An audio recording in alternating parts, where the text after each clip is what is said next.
Los sucesos del 3 de enero del 2026 sin duda alguna quedarán marcados en la historia de Venezuela, los cuales dejaron de todo, incertidumbre, miedo y secuelas, pero sobre todo, preguntas, decenas y decenas de preguntas, las cuales muchas no tienen respuesta hasta el día de hoy, pero muchas otras sí tienen respuesta. Es por eso que en este video voy a estar respondiendo algunas de las preguntas que me han hecho sobre lo que sucedió el 3 de enero en Venezuela, por lo que sin más que decir. Espero que les guste el video, y comencemos.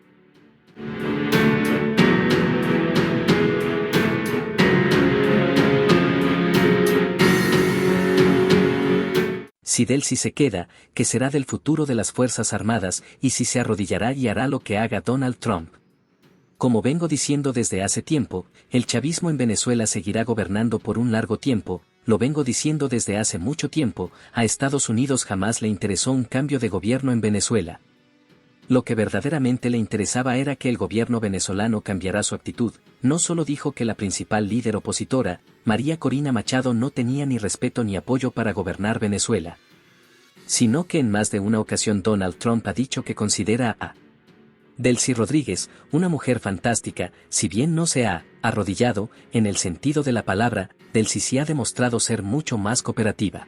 Bueno, eso pasa cuando tienes un misil apuntando a tu cabeza, pero como dije, más que arrodillar en el sentido de la palabra, es tener una actitud más cooperativa, y con respecto a qué pasará con la FAM, igual que siempre pasa con cada gobierno, será decisión de la presidenta decidir al respecto qué cambios hacer, y todavía es muy pronto para dar una respuesta clara, aunque por ahora todo sigue igual, y probablemente así siga.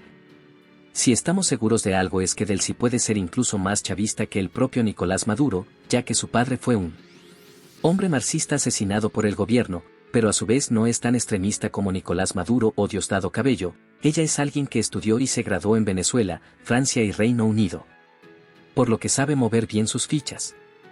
¿Qué pasó con la Fuerza Aérea y con los militares fallecidos? ¿Acaso fueron traicionados y los militares cubanos también los traicionaron? Y por último, ¿seremos o ya somos una colonia? He visto muchos comentarios sobre qué pasó con la Fuerza Aérea de Venezuela y la respuesta es sencilla. Esos días donde un solo soldado podía detener a un ejército entero con actos de valentía y heroísmo quedaron en el pasado. En la actualidad ese discursito de la valentía y el deber de luchar quedó en los años 1600, Venezuela tiene operativos entre 16 y 11 cazas Sukhoi 30, en cambio, Estados Unidos utilizó para su operación más de 150 aviones, incluidos aviones como los F-22 y F-35. Intentar hacer algo nada más habría sido un suicidio colectivo, por eso se le dio la orden a la Fuerza Aérea de replegarse, porque desde el punto de vista lógico y no fanático, era lo único que se podía hacer. Segundo, nadie traicionó a nadie. La alta cantidad de militares muertos, tanto venezolanos como cubanos, según relatarían los propios militares cubanos, fue porque al momento del ataque no solo eran las 2 de la mañana, hora a la cual la mayor parte del personal estaba durmiendo, sino que también Estados Unidos atacó específicamente el lugar donde dormían los efectivos militares. Estos dos factores son los que principalmente contribuyeron a la gran cantidad de muertos, tanto la sorpresa, como a donde fueron dirigidos los ataques.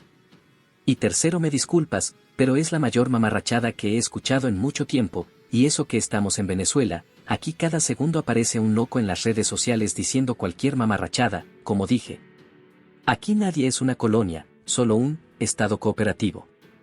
Es cierto que destruyeron los F-16 y los Sukhoi 30.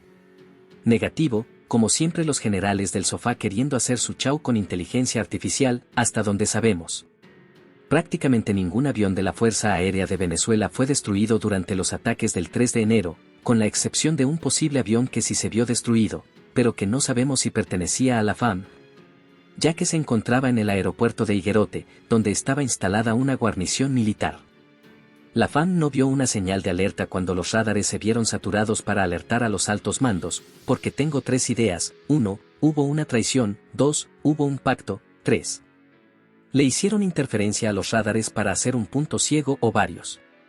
Muy buenas tus ideas, pero la respuesta correcta es la número 3, según confirmaron algunos oficiales de la aviación militar bolivariana y varios otros analistas.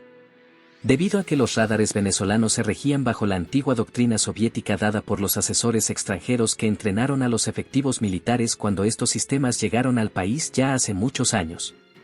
Que creo que no hace falta mencionar que hace años se quedó desactualizada y obsoleta y a la escasa rotación de los módulos, durante todos los meses que duró el despliegue militar de Estados Unidos en el Mar Caribe, esto permitió rastrear con facilidad las señales de radar de los radares venezolanos, y por ende al momento del ataque. Fue fácil neutralizarlos. Sin radares, las defensas antiaéreas quedan totalmente ciegas, aunque también puede ser parte de lo primero, ya que las órdenes de movilización y respuesta se sabe que no se dieron hasta las 4 de la madrugada, cuando ya se habían llevado a Nicolás Maduro. ¿Cuál es tu opinión sobre que Delcy se convierta en una títere de los gringos? Como todos aquí, lógicamente por todo lo que pasó, pero aún más por falta de respuestas, claramente siento muchas cosas: indignación, traición, cólera, shock, tristeza y demás. Pero sinceramente desde el punto de vista lógico, pienso que Delcy hizo lo correcto, si bien como dije más que arrodillar, es ser más cooperativo, ya que como dije, dejar al gobierno venezolano intacto fue más un llamado de atención que intentar un cambio de gobierno, y el propio Donald Trump dijo que canceló una segunda ola de ataques por la cooperación de Delcy. Seamos sinceros, no valía la pena que más gente inocente muriera en vano, es mejor que el tiempo se encargue de darle a cada quien lo que sembró. Y que pronto le tocará cosechar, como dicen, el tiempo es un juez implacable. ¿Dónde y qué estaba haciendo la Armada Bolivariana? Respuesta corta: absolutamente nada. ¿Qué esperabas que hiciera la Armada? No tienen absolutamente nada para responder, ya que la Armada de Venezuela solo protege las aguas territoriales del país. Además, incluso si tuviera algo para responder, no solo sería limitado, ya que solo se limitaría a los 3 patrulleros oceánicos Avante 2200, clase Guayquerí, sino que la mayor parte de la Armada está desplegada por toda Venezuela, principalmente en lugares como Puerto Cabello o la Bahía de Turiamo, ubicados a más de 100 kilómetros de Caracas. ¿Qué explicación das de por qué los gringos entraron con tan facilidad, y por qué el gobierno no ha dado los hechos? Como dije, todo se debió a una gran cantidad de factores: el relajo por parte de Venezuela, la ineptitud de ciertos personajes, el trabajo quirúrgico de Estados Unidos, errores humanos, condiciones desfavorables, entre otros factores que se irán revelando con el tiempo, contribuyeron a este suceso tan indignante. En cuanto a por qué el gobierno no ha dado los hechos, es un poco lógico: apenas todo se está normalizando entre comillas, ya que nada vuelve a ser exactamente igual después de un suceso así. Pero de a poco se van aclarando los hechos que rodearon el 3 de enero. 1. Es posible que nuestra defensa aeroespacial fuera saturada con guerra electrónica y bloqueada. 2. Con la magnitud del despliegue de aviones descrito por los Estados Unidos, teníamos capacidad de respuesta. Saturados o no saturados. 3. Es posible que desde horas muy tempranas del viernes, 2 de enero, existieran tropas de inteligencia en tierra, operadores de inteligencia, bloqueando o marcando puestos de vigilancia y comunicación. Muy interesantes tus preguntas. Con respecto a la primera, sí, como venía diciendo, debido a una terrible combinación de factores, entre errores humanos, y como dije, la obsolescencia de la doctrina soviética de los radares venezolanos, permitió que Estados Unidos lograra localizarlos y bloquearlos con extrema facilidad. Segundo, si verdaderamente es cierto lo que se afirma, de que para esta operación fueron usados hasta 150 aviones militares, claramente no habría habido posibilidad de respuesta. No solo por la gran cantidad de aeronaves utilizadas, incluso de haber estado todos los sistemas antiaéreos de Venezuela en Caracas, igual la defensa antiaérea no habría servido de nada, ya que se sabe que Estados Unidos atacó Venezuela con bombas planeadoras, como lo expliqué en mi pestaña de comunidad. Les recomiendo pasarse por ahí seguido, siempre subo cosas ahí. Volviendo al tema, para quienes no sepan qué es una bomba planeadora, en sencillas palabras, es una bomba tonta, es decir, una bomba común y corriente, que no se guía por nada. Solo cae sin guía como las de la Segunda Guerra Mundial, pero las cuales son modificadas, a través de ponerle guía GPS y alas para que pueda planear.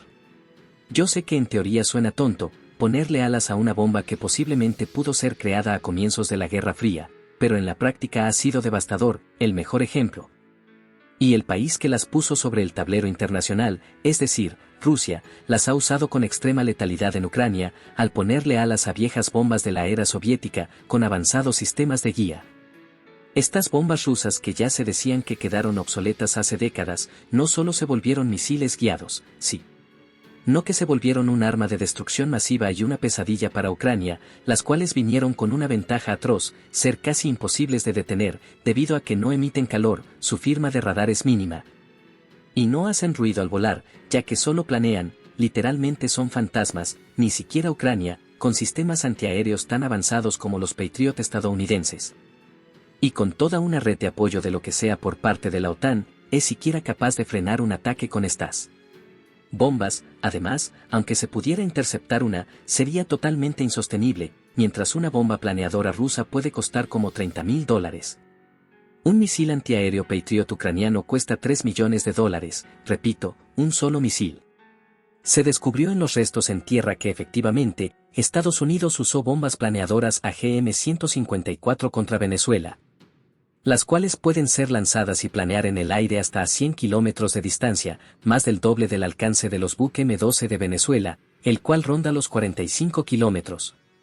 Por lo que los aviones estadounidenses ni siquiera se tendrían que haber expuesto al alcance de las defensas venezolanas.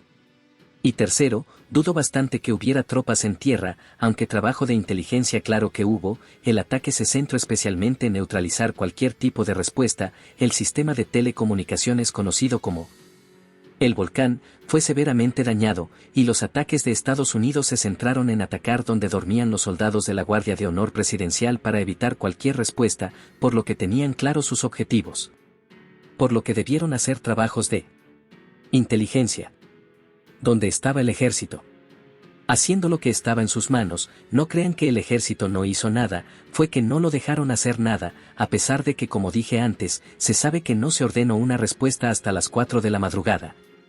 Cuando ya se habían llevado a Nicolás Maduro, sí hubo unidades del ejército que plantaron batalla, como la historia del sargento Francisco Machillanda, la cual ya traje en mi anterior video, en la cual, él, que pertenece al 397 Grupo Misilístico de Defensa Aérea Portátil, junto con sus compañeros, lograron evitar que uno de los helicópteros estadounidenses aterrizara en su unidad. No es que el ejército no hizo nada, como dije, es que no lo dejaron hacer nada. Porque varios relatos confirman que efectivamente se pudo hacer algo, como ya lo dijo Alejandro Magno: no tengo miedo de un ejército de leones guiados por una oveja, tengo miedo de un ejército de ovejas guiadas por un león. Porque las defensas aéreas no se activaron, que tan cierto es que los C-18 contrarrestaron los radares, y porque no fueron efectivos los siglas contra los helicópteros de Estados Unidos. Primero, no es que no fueron activadas, intentaron ser activadas. De hecho, en un video podemos ver el lanzamiento de un misil antiaéreo por parte de un buque M-12, pero como dije, sin radares que los guíen. Se vuelven totalmente ciegos, ya que el misil se estrella poco después. Es más, estos sistemas fueron los principales blancos en ser atacados. Segundo, ya es la millonésima vez que lo digo, sí, uno de los factores del colapso de la defensa antiaérea de Venezuela fue la brutal campaña de guerra electrónica, que suprimió los radares venezolanos. Y tercero, aquí hay dos respuestas. La primera, es que no hubo tiempo de usarlos, como también dije en mi anterior video, donde conté la historia del sargento mayor de tercera, Ricardo Salazar, el cual junto con su compañero intentaron usar sus siglas en contra de los helicópteros que atacaban Caracas, pero justo cuando iban a disparar, un proyectil cayó a su lado, incapacitándolos a los dos. Segundo, que casi no se usaron, el propio embajador ruso en Venezuela, Sergei Melik Bagdasarov, confirmó que solo 2 siglas fueron lanzados, sin éxito, esto según la teoría más fuerte, debido a los modernos sistemas de guerra electrónica de los helicópteros de Estados Unidos. No crean que Estados Unidos usó armas de la Guerra Fría, usó lo mejor que tenía, incluso posiblemente, dicho por el ministro de la Defensa, el general en jefe Vladimir Padrino López, armas experimentales. ¿Por qué no se decretó un reclutamiento masivo, y cómo es posible que toda la FAM fuera sorprendida de esa manera? Lo primero es fácil de responder, porque Venezuela eligió cooperar y no una guerra. La propia Delcy confirmó que Venezuela no estaba en guerra con Estados Unidos. Y lo segundo, recordemos un poco cómo sucedió todo. Esto apenas pasó la madrugada del 3 de enero, no solo era sábado, un día donde todos descansan, especialmente en la madrugada. Sino que debemos recordar que solo hace 2 días había sido Año Nuevo, por lo que una gran cantidad de personal estaba de permiso. Además, también no podemos descartar que la FAM se haya relajado. Después de meses de tira y afloja, de que parece que va a pasar algo, pero al final no pasa nada, pudo hacer que se relajaran. Exactamente fue lo mismo que pasó con Ucrania. Rusia siempre hacía ejercicios militares y acumulaba una gran cantidad de material militar en la frontera, y cuando parecía que iba a pasar algo, solo se retiraban, lo que hizo que los ucranianos bajaran la guardia, que fue cuando Rusia atacó. Además, todavía no podemos negar la posibilidad de trabajos internos, que una de las primeras acciones de Delcy como presidenta fuera destituir de su cargo al comandante de la Guardia de Honor Presidencial, el general Marcano Tabata, que nadie haya visto a los comandantes del Comando de Defensa Aeroespacial Integral, CODAI, que recientemente se haya hecho una masiva transmisión de mando de más de una docena de comandantes de las zonas operativas de defensa integral, SODIS, y regiones estratégicas de defensa integral, REDIS, y que aunque yo sigo prefiriendo tomarlo con pinzas, el hecho de que el ya mencionado embajador Sergei dijera en una entrevista a La Oración, conocemos los nombres de los traidores, dando unos minúsculos detalles, da que pensar. ¿Crees que ante otro ataque podría haber oportunidad? El mismo Donald Trump dijo que de ser necesario, lanzará otro. ¿Crees que tendremos oportunidad? Sinceramente, desde el punto de vista más objetivo, dependería de a dónde estén dispuestos a llegar ambos lados, pero si nos concentramos únicamente en Venezuela, la respuesta sigue siendo la misma. Depende de qué tan lejos estén dispuestos a llegar, si aceptan negociar nuevamente, o si Venezuela iza la bandera de la guerra a muerte. ¿Qué pasó con los Buk M2, los S-300, los Pansir S-1, por qué no atacaron los siglas S? Es fácil de explicar, solo vimos en acción a los Buk M2 y los siglas porque en Caracas y sus alrededores solo estaban desplegados estos dos tipos de sistemas, de los cuales ya explicamos qué pasó con ellos. Con respecto a los S-300, como diría la propia Delcy, el gobierno esperaba que Estados Unidos intentara paralizar la economía del país, nunca imaginaron lo que pasaría. Por eso los S-300 no estaban ni cerca de Caracas, estaban junto con otros sistemas protegiendo las refinerías del país, ubicadas a más de 350 kilómetros de Caracas, por mucho mayor a los 200 kilómetros que tienen de rango los S-300. Y al final, parece que el bonito rumor de que Rusia había enviado a Venezuela sistemas antiaéreos Pansir S-1 resultó ser solo eso, un rumor. ¿Cuál fue la cantidad de equipo destruido en los ataques? Hablo de radares, sistemas antiaéreos y aviones. Si hubo bastante destrucción de algunos sistemas, principalmente solo camiones y vehículos, con una que otra baja que lamentar, como 1 o 2 vehículos blindados destruidos, pero si como preguntas nos limitamos solo a esos 3, en cuanto a radares, no tenemos por ahora confirmación de alguna baja, por lo que asumimos que no las hubo, de igual manera con los aviones como dije. Solo ese posible avión que se encontraba en el aeropuerto de Higuerote y que todavía no sabemos si pertenecía a la FAM. Pero en lo que respecta a sistemas antiaéreos, ahí sí tenemos bajas más que confirmadas. Una buena parte de los sistemas Buk M2 fueron destruidos, si bien no tenemos un número oficial. En base a todas las imágenes que he podido encontrar hasta ahora, repito, imágenes que yo he visto hasta ahora, he podido contar entre 5 y 6 sistemas Buk totalmente destruidos. ¿Podría Rusia retirar los S-300, los Buk M2, los Pechora y otros no oficiales, al igual que China los radares, pagando un reembolso por esas compras? No. Bueno, de que es posible, pero es muy difícil que lo hagan. No tiene nada que ver, pero eso me recordó a ese rumor que dice que Estados Unidos tiene un botón para desactivar los F-35 de sus aliados de la OTAN, lo cual obviamente es mentira. 1. ¿Qué pasará con la DG-SIM y el SEBIN? 2. El ejército no debería estar en las calles, prestando seguridad, no la policía, no la Guardia Nacional, el ejército. 3. ¿Tú consideras que Venezuela seguirá siendo un país soberano? En cuanto a lo primero, absolutamente nada, siguen exactamente iguales. Segundo, puede no tener mucho sentido, pero hay gente que lo malinterpreta. Después de que fuera firmado el decreto de conmoción exterior, lo que en realidad se le ordenaba al ejército era estar en máxima alerta. Una cosa es, máxima alerta, que significa, como dice, estar en alerta total, y otra es una militarización, que es directamente como tú dices, sacar al ejército a las calles. Además, esa función, la de prestar seguridad en las calles, pertenece tanto a la policía, como a la Guardia Nacional Bolivariana. Y tercero, ya déjense de mamarrachadas, por algo el país se sigue llamando República Bolivariana de Venezuela, por algo la bandera de Venezuela sigue siendo tricolor y teniendo 8 estrellas. Y por algo seguimos siendo venezolanos, como dije, Estado cooperativo. Porque la FAM no dio respuesta, y porque el comandante en jefe llegó muy tranquilo a la sede de la DEA. En cuanto a lo primero, como dije, no es que no quisieron dar respuesta, créeme, todos aquí queríamos una respuesta, pero como dije, no es que no se dio una respuesta, fue que no la dejaron dar una respuesta. Y en cuanto a lo segundo, es la única pregunta que no sé responder exactamente, genuinamente pensaría que en esa situación cualquiera estaría consternado, agobiado, impactado o cualquier otra cosa, pero no. Al tipo se le ve feliz, incluso en un video se escucha como le dice buenas noches y feliz año nuevo a uno de los efectivos de la DEA que lo acompaña. Una parte de mí todavía mantiene la esperanza de que todo esto sea una pesadilla, porque nada de esto tiene sentido.